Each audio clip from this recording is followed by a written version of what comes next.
আজকের গল্পের শিরোনাম বুদ্ধির জয়। গল্পটা একটা জাতকের গল্প। প্রচন্ড গ্রীষ্ম, সূর্য যেন রেগে গিয়ে ঝাঁপিয়ে পড়ছে পৃথিবীর উপর।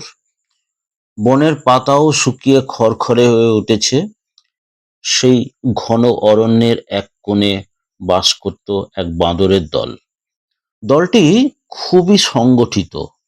তাদের একজন বিচক্ষণ নেতা ছিল। সবাই তাকে দলপতি বাঁদর বলে মান্য করত।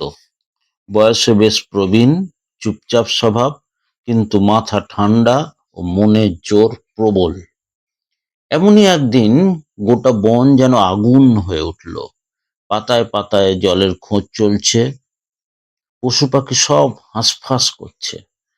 আর বাঁদরটির দলও একাধিক দিন জল না পেয়ে ক্লান্ত, চোখ মুখ শুকিয়ে এসেছে।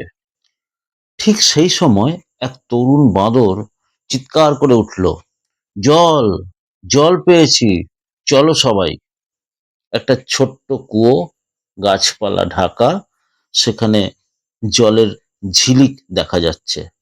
সবাই ছুটলো পাগলের মতো। ঠিক তখনই দলপতি বাঁদর গলা তুলে বলল, থামো, এক পাও এগোবে না, আমি আমি আগে দেখব। সবাই থমকে গেল। দলপতি বাঁদর চুপচাপ কুয়োর চারপাশে হেঁটে হেঁটে ঘুরে দেখলো। তারপর মুখ গম্ভীর করে বলল, খেয়াল করেছো, চারপাশে অনেক পায়ের ছাপ আছে, কিন্তু সবই কুয়োর দিকে গেছে, একটিও ফিরে আসেনি। সবাই ব্যাপারটা একটার মধ্যে সন্দেহ আছে। এটা জলের কুয়ো নয়, এটা মনে হচ্ছে মৃত্যুকূপ। তরুণরা বলল, তাহলে আমাদের কি হবে? আমাদের তো খুব পিপাসা। দলপতি বাঁদর চিন্তা করলো। একটা লম্বা বাঁশ নিয়ে এলো। বাঁশের এক পাশে বাঁধলো একটা খালি নারকেলের খোলস। তারপর সেটিকে কুয়োয় নামিয়ে জল তুলে আনলো। সবাই এক এক করে সেই জল খেয়ে প্রাণ ফিরে পেল। ঠিক তখনই কুয়োর ভেতর থেকে উঠে এলো এক ভয়ঙ্কর কণ্ঠ। কে এলো কিন্তু কুয়ায় নামলো না? একটা গর্জন তুলে বাইরে এলো এক ভয়ঙ্কর দানব। তার চোখ লাল, দাঁত ধারালো, গায়ে লোম, মুখ বিকৃত। সে চিৎকার করে বলল, আমি এতদিন ধরে পশুদের এই কুয়োয় নামিয়ে খেতাম। হ্যাঁ, এই দলটা দেখছি ভীষণ চালাক, নামলই না। দলপতি বাঁদর শান্তভাবে বলল, আমরা পিপাসার শিকার হতে পারি, কিন্তু বোকামির নয়। চোখে দেখে বিচার না করলে প্রাণের দাম দিতে হয়, আর আমরা তা দিতে আসেনি। দানব ততক্ষণ নির্বাক।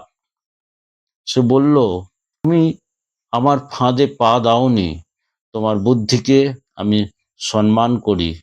যাও, তুমি ও তোমার দল নিরাপদ, তোমাদেরকে আমি একটুও আক্রমণ করব না।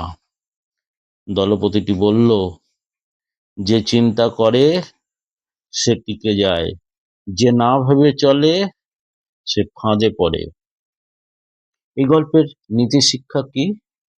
নীতি শিক্ষা এটাই, বুদ্ধি আর সতর্কতাই প্রকৃত আত্মরক্ষা। বিপদের মুখে সাহস নয়, ঠান্ডা মাথায় বিচার, এই একমাত্র অস্ত্র। আজকের ভিডিওটি আপনাদের কেমন লাগলো প্লিজ লাইক, কমেন্ট, শেয়ার করে জানাবেন। আমরা আবার নেক্সট ভিডিওতে এসে হাজির হচ্ছি। ততক্ষণ পর্যন্ত আপনাদের কাছ থেকে বিদায় নিচ্ছি। দেখা হচ্ছে পরের ভিডিওতে। সবাইকে ধন্যবাদ।